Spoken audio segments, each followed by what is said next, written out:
सर्वमङ्गलमाङ्गल्ये शिवे सर्वार्थसाधिके शरण्ये त्र्यम्बके गौरी नारायणी नमोऽस्तु ते।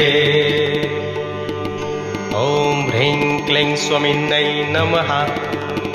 सिंहासनागता नित्यं पद्माञ्चितकरद्वया शुभदास्तु सदा देवी स्कन्दमाता यशस्विनी। या देवी सर्वभूतेषु मा स्कन्दमाता रूपेण संस्थिता। नमस्तस्यै नमस्तस्यै नमस्तस्यै नमो नमः। हे देवी माँ स्कंदमाता, आपको सादर प्रणाम है। देवी माँ का वर्ण पूर्णतः शुभ्र अलौकिक तेज और 4 भुजाएं हैं। दाएं और बाएं हाथ में कमल पुष्प धारण किए हुए हैं और वाहन सिंह है और वह कमल के आसन पर विराजमान है।